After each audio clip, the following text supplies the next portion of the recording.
ஓம் ஸ்ரீ குருபியோ நமக. ஓம் ஸ்ரீ மகா பெரியவா சரணம். ஒரு மார்ச் 27ஆம் தேதி வெள்ளிக்கிழமை ஸ்ரீராம நவமி. இப்ப நம்ம சொல்லக்கூடிய இந்த ஒரு இலைய தண்ணீர்ல போட்டு வீடு முழுக்க தெளித்து விடுறது மூலயமா இனி வாழ்க்கையில கஷ்டம் அப்படிங்கிறது இருக்காது. அது என்ன இலை, அதை எப்படி பயன்படுத்தணும்னு பார்க்கறதுக்கு முன்னாடி நம்மளோட வீடியோஸை இப்பதான் நீங்க ஃபர்ஸ்ட் டைம் பார்க்குறீங்கன்னா மறக்காம சப்ஸ்கிரைப் பண்ணிக்கோங்க. தொடர்ந்து இது மாதிரி அப்டேட் தெரிஞ்சுக்கிறதுக்கு பக்கத்து நோட்டிஃபிகேஷன் பெல்லை கிளிக் பண்ணி ஆல் அப்படிங்கிற செலக்ட் பண்ணிக்கோங்க. இப்போ என்ன இலைய தண்ணீர்ல போட்டு எந்த மாதிரி வழிபாடு செய்ய போறோம் அப்படிங்கிறத பத்தி தெளிவா தெரிஞ்சுக்கலாம். பங்குனி மாதம் அப்படிங்கிறதே இறை வழிபாட்டுக்காக இருக்கக்கூடிய ஒரு முக்கியமான மாதம். இந்த மாதத்துல எக்கச்சக்கமான விரதங்கள் விசேஷங்கள் வரும். அதுல ஒரு முக்கியமான விரதம் விசேஷம்தான் மகாவிஷ்ணுவுக்கு ரொம்ப உகந்த ஸ்ரீராம நவமி. மகாவிஷ்ணுவோட அவதாரங்கள் நிறைய இருக்கு. அதுல 7வது அவதாரம் மனித குல அவதாரம் தான் ஸ்ரீராமர் அவதாரம். மனிதனாக பிறக்கும்போது அவருக்கு தெய்வமா இருந்தாலும் எக்கச்சக்கமான கஷ்டங்கள் சோதனைகள்லாம் வரும். அவ்வளோ விஷயங்கள் கஷ்டங்கள் சோதனைகள் வந்தாலும் நல்ல வழியிலேருந்து தவறக்கூடாது அப்படிங்கிறதுக்காக பூலோகத்துக்கு பல நெறிமுறைகளை வழிகாட்டுவதற்காக அவதரித்தவர் தான் ஸ்ரீராமர். அப்படிப்பட்ட ஸ்ரீராமரை நம்ம வணங்கும் போது வாழ்க்கையில் இருக்கக்கூடிய எல்லா விதமான சோதனைகளும் கஷ்டங்களும் நம்மை விட்டு நீங்கும். நமக்குள்ளேயும் நம்மளை சுற்றியும் இருக்கக்கூடிய தீய எண்ணங்கள் அழியும். அப்படிப்பட்ட ஸ்ரீராமர் அவதாரம் அவதரிச்ச நாள் தான் ஸ்ரீராம நவமி.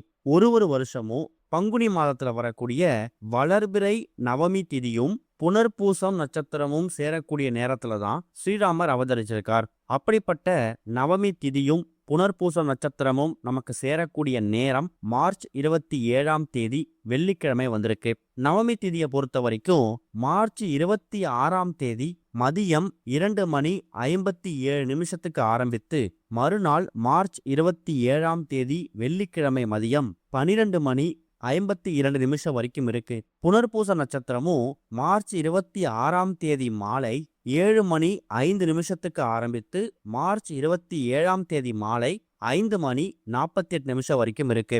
எப்படி பார்த்தாலும் நவமி திதியும் புனர்பூசம் நட்சத்திரமும் சூரிய உதயத்துல சேர்ந்து இருக்கக்கூடிய நேரம் மார்ச் 27 தான். அதனால அன்றைய தினம்தான் நாம ஸ்ரீராம நவமியை கணக்குல எடுத்துக்கணும். ஸ்ரீராம நவமி வரக்கூடிய அன்றைய தினம் வெள்ளிக்கிழமை காலையில 10:30 12 வரைக்கும் ராகு காலம் இருக்கு. வழிபடுவதற்கான சரியான நல்ல நேரம் எது அப்படின்னு கேட்டீங்கன்னா காலையில 6:30 7:30 இந்த 1 மணி நேரம் ரொம்ப நல்ல நேரம். அதை விட்டீங்கன்னா 9:30 10:30 இதுவும் ரொம்ப ரொம்ப நல்ல நேரம். இந்த 1 மணி நேரத்துல ஏதாவது 1 மணி நேரத்துல நீங்க தாராளமா பூஜை பண்ணலாம். ஸ்ரீராமருக்கு உகந்த அதாவது மகாவிஷ்ணு பெருமாள் திருமால் இவங்க எல்லாருக்குமான வழிபாட்டுல என்ன மாதிரியான நைவேத்தியங்கள் செய்து வைத்து படைப்பீங்களோ அதை நீங்க கையால தயார் செய்து ஸ்ரீராமருக்கு படைக்கணும். மகாவிஷ்ணுவோட அவதாரங்கள்ல 7வது அவதாரமாக இருக்கக்கூடிய ஸ்ரீராமர் பட்டாபிஷேக கோலத்துல இருக்கிற மாதிரி புகைப்படமோ அது சம்மந்தமான போட்டோ வீட்டில் இருந்துச்சுன்னா அதுக்கு வழிபாடு செய்யறது விசேஷம். ஏன்னா ஸ்ரீராம நவமி அப்படிங்கிறதே ஸ்ரீராமருக்கு ரொம்ப உகந்தது. அன்றைய தினம் வெள்ளிக்கிழமை அப்படிங்கிறதால மகாலட்சுமி தாயாரையும் சேர்த்து வணங்கணும். மகாவிஷ்ணுவையும் மகாலட்சுமி தாயாரையும் ஒரு சேர நாம ஸ்ரீராம நவமி அன்னைக்கு வணங்கும் போது நமக்கு வாழ்க்கையில் இருக்கக்கூடிய எல்லா விதமான கஷ்டங்களும் தீர்ந்து நல்ல வழி பிறக்கும் அப்படிங்கிறது ஒரு பெரிய நம்பிக்கை. அப்படிப்பட்ட ஸ்ரீராம நவமி அன்னைக்கு நாம பண்ணக்கூடிய பரிகாரங்களும் வழிபாட்டு முறைகளும் நமக்கு வாழ்க்கையில பல மாற்றங்களை ஏற்படுத்தும். அதுல ஒரு முக்கியமான பரிகாரம் தான் இப்ப நாம சொல்லக்கூடிய இந்த ஒரு பரிகாரம். இந்த ஒரே ஒரு இலைய நீங்க ஸ்ரீராம நவமி அன்னைக்கு குறைந்தது ஒரு அரை மணி நேரம் தண்ணீர்ல இந்த இலைய போட்டு வைத்து அதன் பிறகு இந்த தண்ணீரை உங்க வீடு முழுக்க தெளித்து விடணும். முதல்ல அது என்ன இலை அப்படின்னு நீங்க தெரிஞ்சுக்கணும். பார்த்தாலே கண்டுபிடிச்சிருப்பீங்க. மகாவிஷ்ணு பெருமாள் திருமால் வழிபாட்டுல ரொம்ப முக்கியத்துவம் கொடுக்கக்கூடிய காரியத்தடை நீக்கியாக இருக்கக்கூடிய ஒரு இலை தான் துளசி இலை. ராமர் வாசம் துளசி வாசம் எங்கெல்லாம் இருக்கோ அங்க ராமநாமம் ஒலிக்கப்படக்கூடிய இடத்துல ராமர் அமர்ந்துடுவார். இதுதான் துளசி இலைக்கு இருக்கக்கூடிய பெரிய மகிமை. வீட்டுல கெட்ட சக்திகள் அதிகமாக இருக்குது, துர்சக்திகள் நடமாட்டம் அதிகமா இருக்கு அப்படின்னு நினைக்கிறவங்க பெருமாளுக்கு வாரம் துளசி மாலை அணிவிக்கிறது மூலயமா வீட்டில் இருக்கக்கூடிய கெட்ட சக்திகள் கெடுதல்கள் நீங்கும் அப்படிங்கிறது ஒரு பெரிய நம்பிக்கை.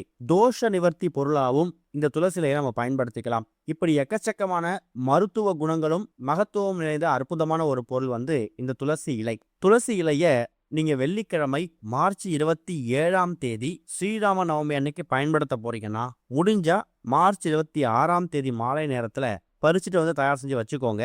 அதுக்கு சந்தர்ப்பம் இல்லாதவங்க வெள்ளிக்கிழமை காலையில ஸ்ரீராம நவமி அன்னைக்கே பறிச்சுக்கலாம். சின்னதா ஒரு பவுல் அப்படி இல்லைன்னா கண்ணாடி பாத்திரம், இல்லை பூஜைக்கு பயன்படுத்தக்கூடிய பாத்திரம். எக்காரணத்தை கொண்டும் பிளாஸ்டிக் மட்டும் பயன்படுத்தாதீங்க. வீட்டோட பூஜை அறையில ஸ்ரீராம நவமிக்கான பூஜைகள் பண்ணக்கூடிய அந்த நேரத்துல இந்த பரிகாரத்தை பண்ணணும். நீங்க தயார் செய்து வைத்திருக்கக்கூடிய அந்த பாத்திரத்துல அந்த பாத்திரம் முக்கால்வாசி நிரம்புற அளவுக்கு தண்ணீர் பிடிச்சு அதுல ஒரு கைப்பிடி அளவு துளசி இலைகளை நீங்க போடணும்.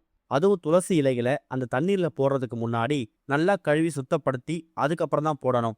அதுல கொஞ்சமா பச்சை கற்பூரம். பச்சை கற்பூரம் அப்படிங்கிறது மகாவிஷ்ணு வாசம். எந்த ஒரு பெருமாள் கோவிலுக்கு போனாலும் துளசி வாசமும் பச்சை கற்பூர வாசமும் அதிகமா இருக்கும். இந்த இரண்டு பொருட்களோட வாசம் எங்க அதிகமா இருக்கோ அங்கெல்லாம் மகாவிஷ்ணு வாசம் செய்வார். மகாவிஷ்ணு இருக்கக்கூடிய இடத்துல மகாலட்சுமி தாயார் தானா வந்துருவாங்க.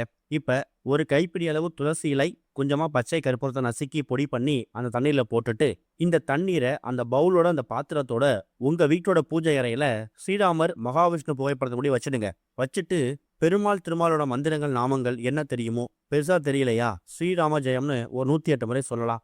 ஓம் நமோ நாராயணா இது ஒரு 108 முறை சொல்லலாம். இது மாதிரி பெருமாளோட மந்திரங்கள், திருமால் மந்திரங்கள் என்னென்ன தெரியுமோ அதை வாய்விட்டு உச்சரிக்கணும். அதுவும் குறைந்தது 108 முறை உச்சரிக்கணும். உச்சரிச்ச பிறகு நீங்க உங்க அன்றாட வேலை பார்க்கலாம். குறைந்தது ஒரு அரை மணி நேரத்துல இருந்து 1 மணி நேரம் துளசி இலைகளும் பச்சை கற்பூரமும் போட்டு வைத்திருக்கக்கூடிய அந்த பவுல் இருக்கக்கூடிய பாத்திரத்தோட தண்ணீர் அப்படியே இருக்கட்டும். அதுக்கப்புறமா சின்னதா ஒரு மாவிலை இல்ல ஒரு வெற்றிலை எடுத்து அந்த துளசி தண்ணீரை உங்க வீட்டுல எல்லா மூலை முடுக்குகள்லையும் தெளிச்சு விடணும்.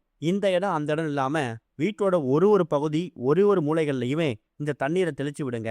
தெளிச்சு விடும்போது வாழ்க வளமுடன் அப்படிங்கிற மாதிரியோ இல்ல பெருமாளுக்கு உகந்த மந்திரங்களை உச்சரிச்சுக்கிட்டோ வீட்டோட எல்லா பகுதியிலும் தெளிச்சு விட்டுட்டு மீதி தண்ணீர் மிகுந்துச்சுன்னா அதை கால் படாத மாதிரி செடி கொடிகளை ஊத்திருங்க. நீங்க பெருமாளுக்கு ஸ்ரீராம நவமி அன்னைக்கு இல்ல மற்ற விரதங்கள் அன்னைக்கு துளசி தீர்த்தம் தயார் செஞ்சிருப்பீங்க. வழிமுறை என்னவோ இப்ப நம்ம செய்திருக்கக்கூடியது துளசி தீர்த்தம் மாதிரிலாம் தெரியும். ஆனா வெறும் துளசி தீர்த்தம் மட்டும் தயார் செய்யாம 108 முறை பெருமாளுக்கு திருமாலுக்குரிய மந்திரங்களை உச்சரித்து பாராயணம் செய்து ஒரு சக்தியை மெருகேற்றி அதன் பிறகு பூஜையில வச்சுட்டு இந்த தண்ணீரை வீடு முழுக்க தெளிக்கும் போது துளசி தீர்த்தம் தயார் செய்த பலனை விட 100 மடங்கு பலன் இந்த தண்ணீருக்கு இருக்கும். இந்த தண்ணீரை வீட்டோட எல்லா பகுதியிலும் தெளிக்கும் போது இதுவரை வீட்டில் இருக்கக்கூடிய எல்லா விதமான கஷ்டங்கள், தெரிந்தோ தெரியாமல் இருக்கக்கூடிய தேவையில்லாத விஷயங்கள், இது எல்லாமே உங்களை விட்டு விலகி ஓடும். தண்ணீர் வீடு முழுக்க தெளிச்சு விட்டதுக்கு பிறகு அது மீந்துச்சுன்னா கால் படாத மாதிரி அந்த தண்ணீரை செடி கொடிகளை ஊத்திருங்க. அதை பத்திரப்படுத்தி வைக்கணும் அப்படிங்கிற கட்டாயம் கிடையாது. வருஷத்துக்கு ஒரு முறை வரக்கூடிய இந்த ஒரு ஸ்ரீராம நவமிக்கு நீங்க இந்த பரிகாரத்துக்கு செலவு பண்ணக்கூடிய நேரம் 5 நிமிஷம் 10 நிமிஷம் தான். ஆனா இது மூலியமா கிடைக்கக்கூடிய பலன்கள் ரொம்ப பெருசு. முடிஞ்சா காலை நேரத்துல மதியம் 12 மணி 52 நிமிஷத்தோட இந்த பரிகாரத்தை பண்றதுக்கு முயற்சி பண்ணுங்க. ஏன்னா 12 மணி 52 நிமிஷத்தோட நவமி திதி முடிஞ்சிடும். புனர்பூச நட்சத்திரம் மாலை 5 மணி 48 நிமிஷத்தோட முடிஞ்சிடும். ஆக மொத்தத்துல காலையில ஒரு 6:30 7:30 இந்த 1 மணி நேரத்திலையோ இல்ல 9:30 10:30 இந்த 1 மணி நேரத்திலையோ ஸ்ரீராமருக்கு பூஜை பண்ணும்போது இந்த தண்ணீரை தயார் செய்து ஒரு 10 நிமிஷம் பூஜையில வச்சுட்டு அதுக்கப்புறம் தெளிச்சு விடுங்க. கண்டிப்பா நல்ல முன்னேற்றம் ஏற்படும். ஓம் ஸ்ரீ குருபியோ நமக. ஓம் ஸ்ரீ மகா பெரியவா சரணம்.